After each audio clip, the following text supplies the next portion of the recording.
Tarbiyah Sunnah Channel. Lillah, nyunnah, merenah. Yuk belanja di Tarbiyah Sunnah Mart. Dengan belanja di Tarbiyah Sunnah Mart, Anda turut berpartisipasi dalam dakwah yang diselenggarakan YTS. Assalamualaikum warahmatullahi wabarakatuh. Alhamdulilladzi hamdan katsiran thayyiban mubarakan fih kama yuhibbu rabbuna wa yarda. Wa asyhadu an la ilaha illallah wahdahu la syarika lah iqraran bihi wa tauhidan. Wa asyhadu anna Muhammadan abduhu wa rasuluh. Wa sallallahu ala nabiyina Muhammad wa ala alihi wa sahbihi ajma'in wa ba'd. Hadirin pendengar sekalian yang dirahmati dan dimuliakan Allah Subhanahu wa taala.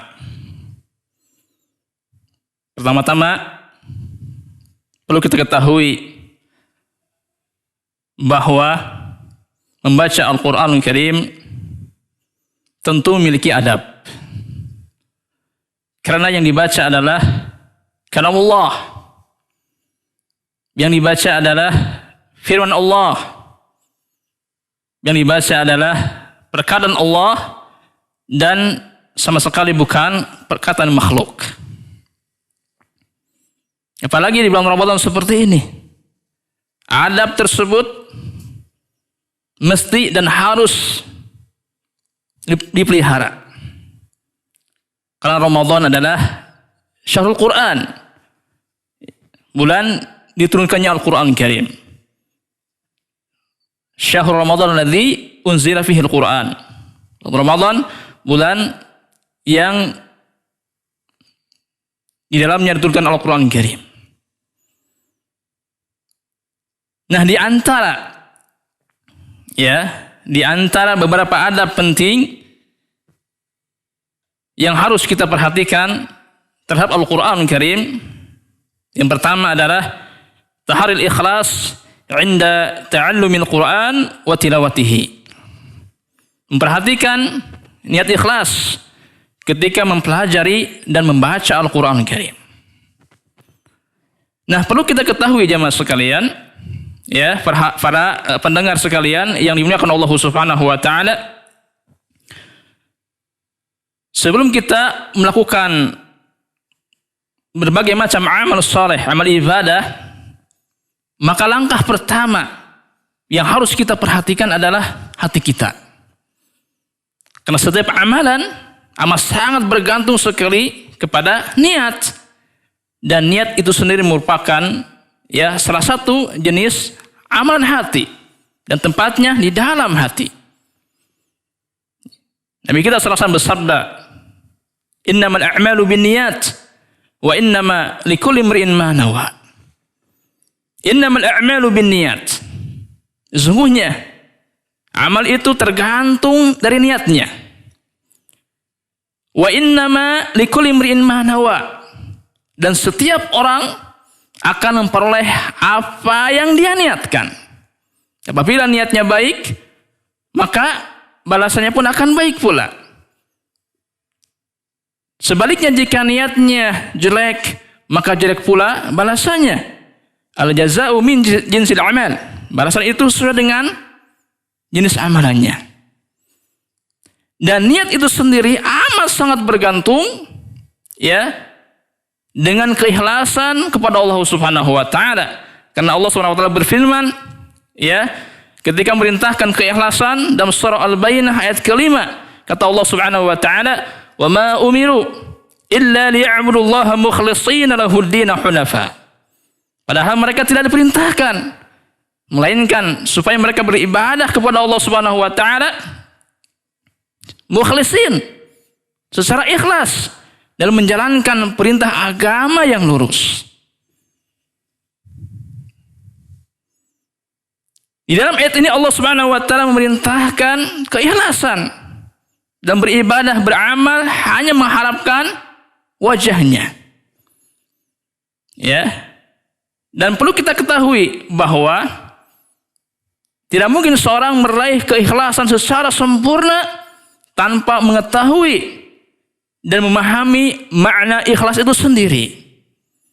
Makanya kata Imam Ibnu Qudamah Al-Maqdisi rahimahullah taala, beliau mengatakan bahwa seorang tidak akan mungkin meraih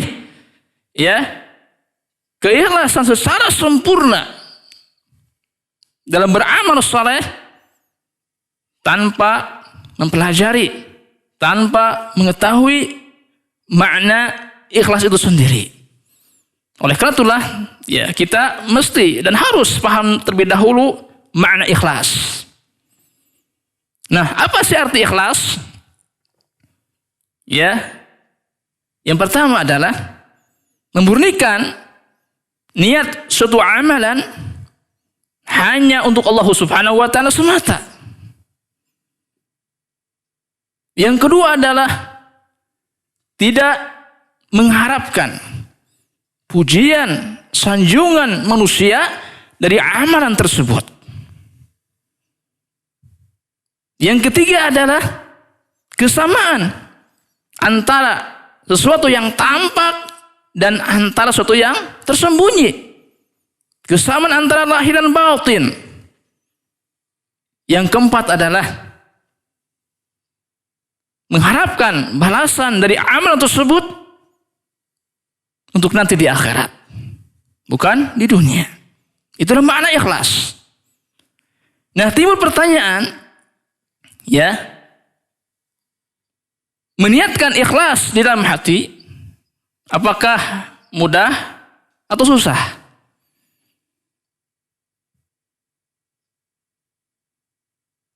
Untuk mewujudkan niat yang ikhlas di dalam hati bukan perkara yang mudah sekali. Bukan pekerjaan yang gampang sekali. Lihatlah oleh kita semua, para ulama, orang-orang yang berilmu, yang mana mereka telah meniti jalan yang lurus kepada Allah Subhanahu wa taala. Akan tapi ternyata mereka pun merasakan dan menegaskan bahwa sulitnya ikhlas dan berat untuk diwujudkan di dalam hati manusia. Di antara mereka namanya Sufyan Ats-Tsauri, Imam Sufyan Ats-Tsauri rahimahullah taala. Beliau pernah mengeluh tentang niatnya, bahwa sulitnya dan beratnya untuk meluruskan niat yang ikhlas. Beliau sempat mengatakan, "Ma 'alaitu syai'an asyadda 'alayya min niyati." Tidaklah aku mengobati sesuatu yang lebih sulit, lebih berat daripada mengobati niatku ini. Beliau seorang ulama, orang yang berilmu, apalagi kita yang sangat minim sekali keilmuannya. Nah, mengapa sih untuk mewujudkan niat yang ikhlas berat dan sulit sekali? Di antaranya itu karena hati manusia selalu berbolak-balik. Hati manusia itu kadang hitam, kadang pula putih. Kadang bersih, kadang kotor. Kadang begini, kadang begitu. Itu hati manusia. Itu hati manusia. Dan niat itu tempatnya di dalam hati. Disinilah letaknya sulitnya untuk mewujudkan niat yang ikhlas di dalam hati kita. Karena kalau amalan anggota badan, mudah kita kuasai, mudah kita lakukan dengan amal saleh dan ibadah. Akan tapi dengan hati, kita tidak bisa menguasai hati kita. Allah Jalla wa'ala berfirman dalam surah Al-Anfal ayat 241, "Wa'lamu annallaha yahulu bainal mar'i wa qalbi." Ketahuilah bahwasanya Allah Subhanahu wa taala menghalangi, membatasi antara manusia dengan hatinya. Hati manusia di antara dua jari tangan Allah Subhanahu wa taala. Di antara dua jari tangan Allah Subhanahu wa taala. Allah Subhanahu wa taala membolak-balikkan hati manusia sesuai dengan kehendaknya. Ya, oleh karena itulah maka kita harus sering-sering sungguh-sungguh berdoa kepada Allah Subhanahu wa taala untuk meminta keistiqomahan, keteguhan hati kita. Ya, doa yang diajarkan oleh Nabi kita sallallahu alaihi wasallam. Ya, doanya tidak panjang-panjang, pendek sekali. Doanya mudah dihafal dan difahami, yaitu ya muqallibal qulub, tsabit qalbi ala dinik. Ya, wahai zat, wahai Rabb, pembolak-balik hati, teguhkanlah, tetapkanlah hatiku di atas agamamu. Termasuk meminta keistiqomahan, ya, untuk mengikhlaskan ibadah amal soleh hanya kepadanya, kepada Allah Subhanahu wa taala. Ya, sering-seringlah berdoa dengan doa yang diajarkan Nabi SAW tersebut. Itu faktor yang pertama. Ya, beratnya, sulitnya untuk mewujudkan ikhlas dalam hati kita. Yang kedua adalah, ya, karena ada musuh kita, yaitu syaitan. Ya, syaitan yang selalu menggoda, yang selalu menghiasi serta memberikan perasaan was-was ke dalam hati manusia. Ya, misalnya Anda pergi dari rumah menuju ke masjid untuk sholat. Ya, lalu Anda sholat. Di rakaat yang pertama, ya, Anda ikhlas ketika melaksanakan sholat tersebut. Lalu ketika melanjutkan ke rakaat yang kedua, ya, tiba-tiba Anda menginginkan, mengharapkan pujian, sanjungan, perhatian dari orang-orang yang ada di sekitar masjid, misalnya. Maka hati-hatilah, itu adalah godaan syaitan. Ya, waswas syaitan. Ya. Bila Anda mengalami hal itu, merasakan hal itu, maka bersegeralah untuk berlindung kepada Allah Subhanahu wa taala dengan mengucapkan isti'adzah. Ya. A'udzu minasyaitonir rajim. Karena Allah Subhanahu wa taala merintahkan hal itu. Lihat dalam surah Al-A'raf ayat 200. Kata Allah Subhanahu wa taala, "Wa imma yanzaghannaka minasyaitan nazghun fasta'id billah."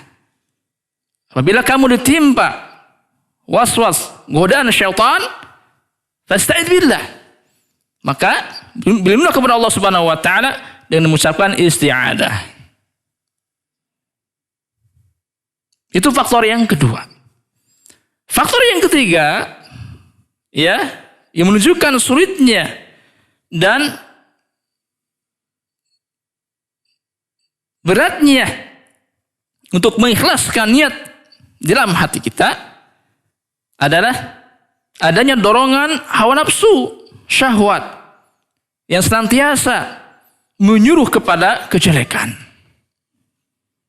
Ya, maka solusinya adalah kita harus mengenyahkan pertimbangan-pertimbangan kita, memotong kerekusan terhadap dunia serta mengikis, ya, dorongan syahwat tersebut. Dan yang kedua adalah tuntutlah dan pelajarilah ilmu syar'i. Ya, karena kata Ali bin Abi Thalib radhiyallahu anhu, beliau pernah mengatakan bahwa apabila, ya, hati kita dihiasi, dipenuhi dengan ilmu, maka hati kita akan bersih, hati kita akan sehat, hati kita akan selamat. Dari apa sih? Dari berbagai macam penyakit hati, terutama penyakit syubhat dan syahwat.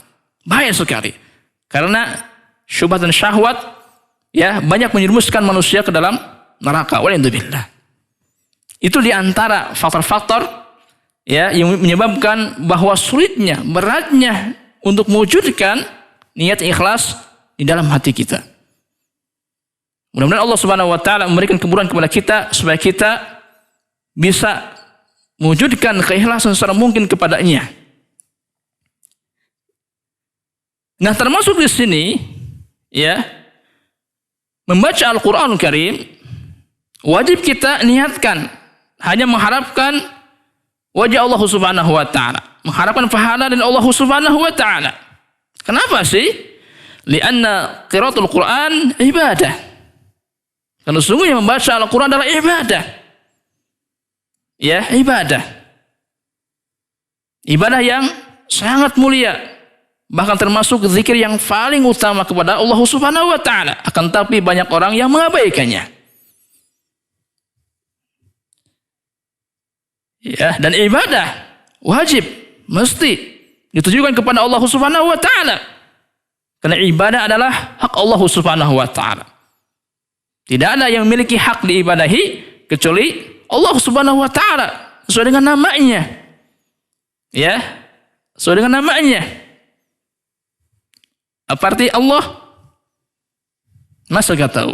Allah yang kita ibadahi, Allah yang kita sembah, masa kita gak tahu?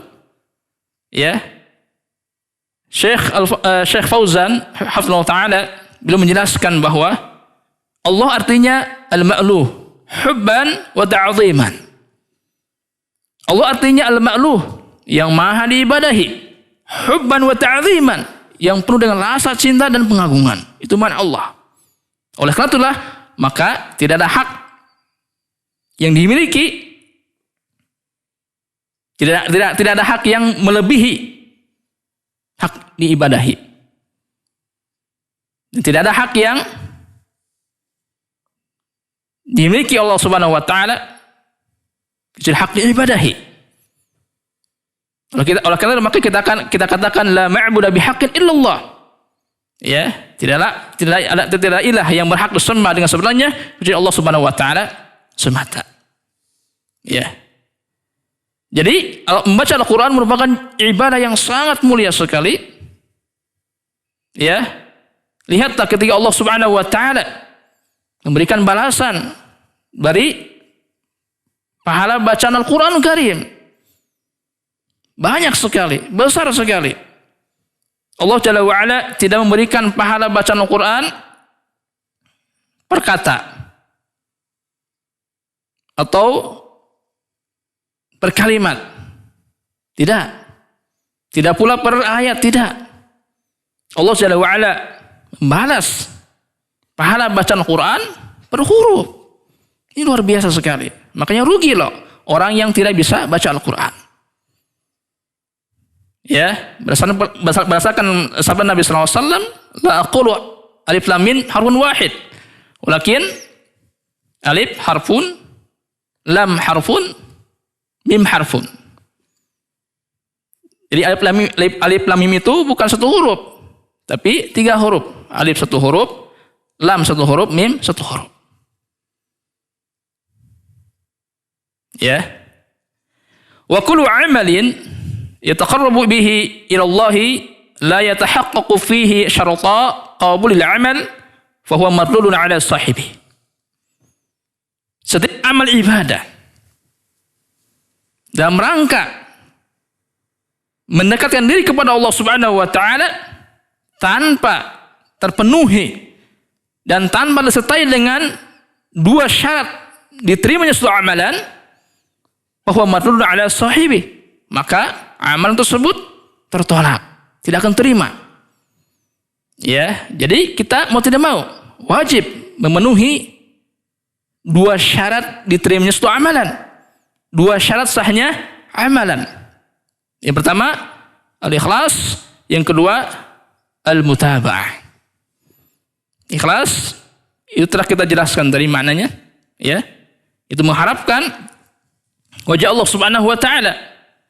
Yang kedua al-mutaba'ah, sesuai dengan tuntunan syariat. Ya, sesuai dengan apa yang Nabi SAW contohkan. Itu mutaba'ah.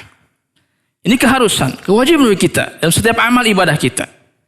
Ya, tanpa ikhlas, meskipun ya ibadahnya mutaba'ah, sesuai dengan tuntunan syariat, sesuai dengan apa yang Nabi SAW contohkan, maka tetap ditolak, tidak akan terima oleh Allah Subhanahu wa taala. Ya, Nabi SAW bersabda, "Man 'amila 'amalan laisa 'alaihi amruna fa huwa raddun." Barang siapa yang melakukan suatu amalan yang tidak ada contoh dari kami, fa huwa raddun, maka amalan tersebut, ibadah tersebut tertolak. Demikian pula sebaliknya. Ya, dia mutaba'ah ketika ibadahnya, Akan tapi tidak ikhlas. Ya, tidak ikhlas mengharapkan pujian, sanjungan, perhatian dari manusia. Maka ini pun tidak akan terima oleh Allah Subhanahu wa taala. Nabi kita SAW bersabda dalam sebuah hadis, "Innallaha la yaqbalu minal amal illa ma kana lahu khalisan wa yabtaghi bihi wajhu." Bahwasanya Allah Subhanahu wa taala tidak akan menerima suatu amalan kecuali amalan yang ikhlas, hanya mengharapkan wajahnya. Bagaimana kalau tidak ikhlas, tidak mutaba'ah, apa lagi? Ya, lihatlah ucapan Imam Ibnu Qayyim Az-Zawjiyah dalam Kitabul Fawaid ketika beliau rahimahullah taala memberikan nasihat yang amat sangat berharga dan penting sekali. Beliau mengatakan bahwa amalan yang dilakukan tanpa disertai dengan ikhlas dan mutaba'ah itu bagaikan seorang musafir yang bepergian dengan membawa bekal yang berisi pasir. Bekal tersebut hanya memberatkan saja, namun tidak membawa manfaat apa-apa. Ya. Nah, jadi ikhlas dan mutaba'ah wajib kita tanamkan dalam setiap amal soleh kita, amal ibadah kita kepada Allah Subhanahu wa taala. Hal ini diperintahkan oleh Allah Subhanahu wa taala. Lihat dalam surah Al-Kahfi ayat 110. "Faman kana yarju liqa'a rabbih falyamal 'amalan shalihan wa la yusyrik bi'ibadati rabbih ahada." Kata Allah Subhanahu wa taala, barang siapa yang mengharapkan perjumpaan dengan Allah nanti di akhirat, maka syaratnya dua. Yang pertama, falyamal 'amalan shalihan. Maka lakukan amal yang saleh. Dan ingatlah, pahamilah, disebut amal yang saleh bila amalan tersebut sesuai dengan contoh Nabi sallallahu alaihi wasallam, sesuai dengan tuntunan syariat. Itu disebut amal yang saleh. Itu syarat yang pertama. Yang kedua, wala yusyrik bi'ibadati rabbi ahada. Dan janganlah kamu melakukan kesyirikan dalam beribadah kepada Allah dengan sesuatu apapun. Dan hendaklah amal salat tersebut diniatkan hanya mengharapkan wajah Allah Subhanahu wa taala.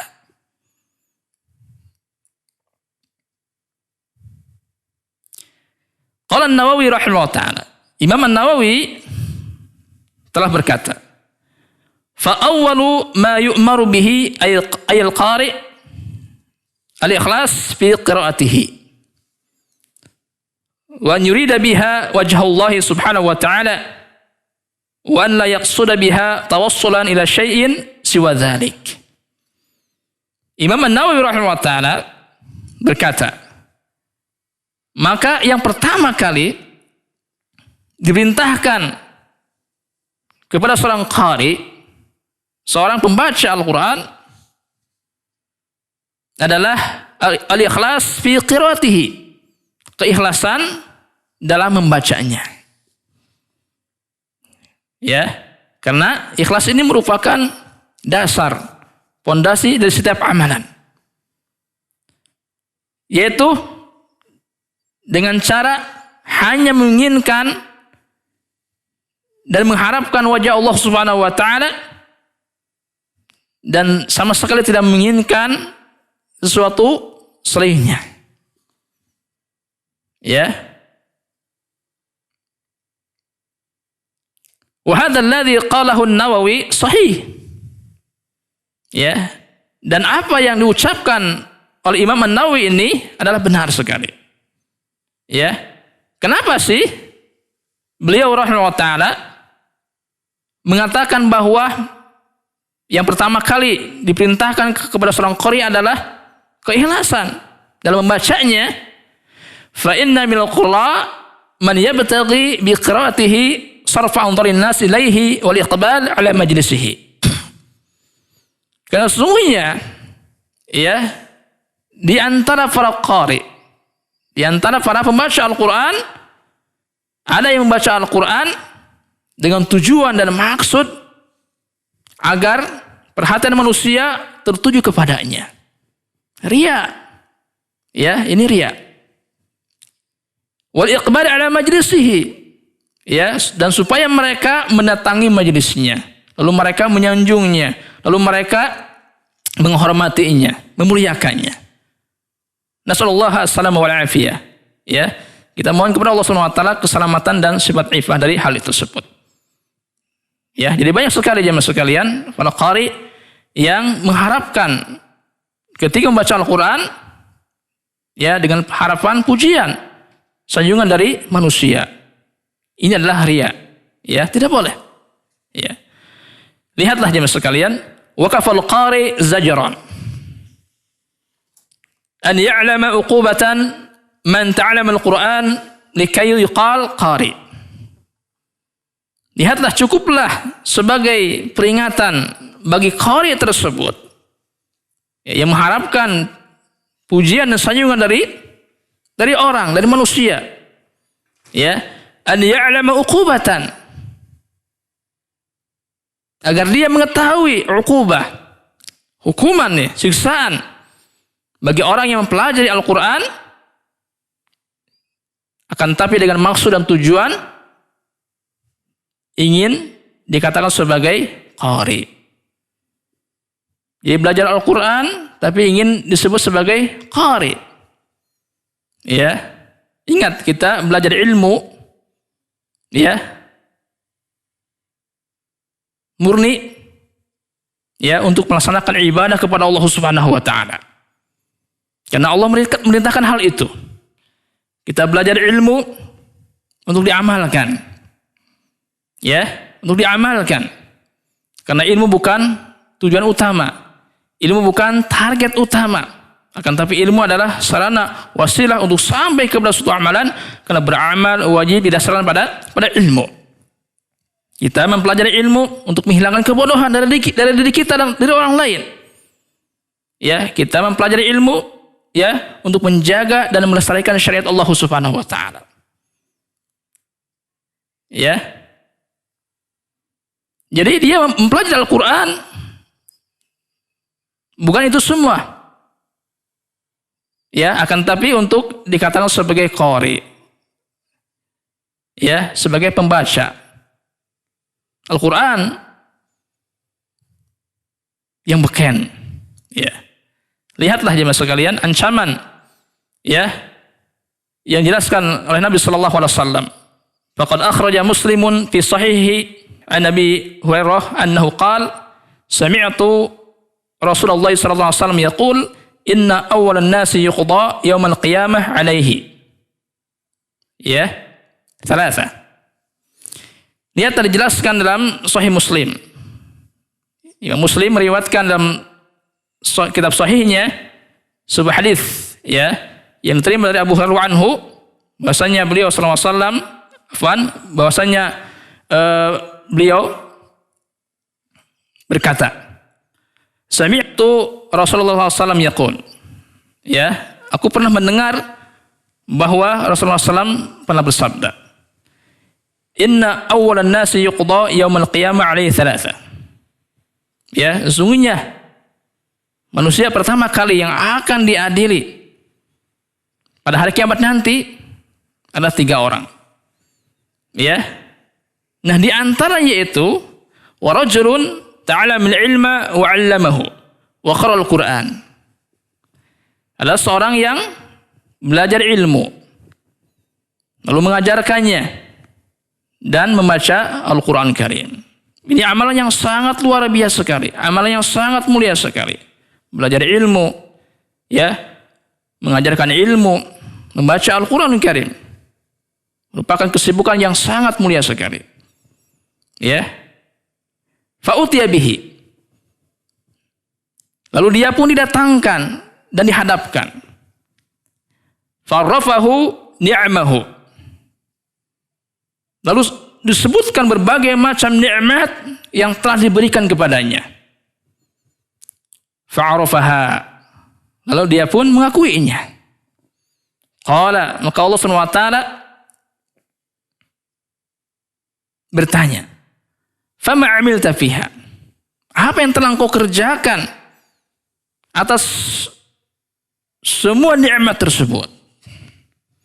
Qala, maka orang tersebut menjawab, ta'allamtul ilma wa 'allamtuhu wa qara'tu fikal Qur'an. Ya. Aku belajar ilmu. Aku pun mengajarkan ilmu. Wa qara'a fikal Qur'an, dan aku pun membaca Al-Qur'an fika. Karena engkau ya Allah. Ya. Qala, maka Allah SWT berfirman, kadabt. Engkau bohong. Betul, ketika di dunia ya, kamu belajar ilmu, kamu mengajarkan ilmu, kamu membaca Al-Qur'an. Walakinnaka ta'alamtal ilma liyuqal alim wa qara'tal Qur'an liyuqal huwa qari. Akan tapi kamu belajar ilmu akan ingin dikatakan sebagai alim, seorang alim. Kamu membaca Al-Quran akan tapi ingin dikatakan sebagai qari. Faqad qila. Ya. Dan hal itu telah dikatakan kepadamu.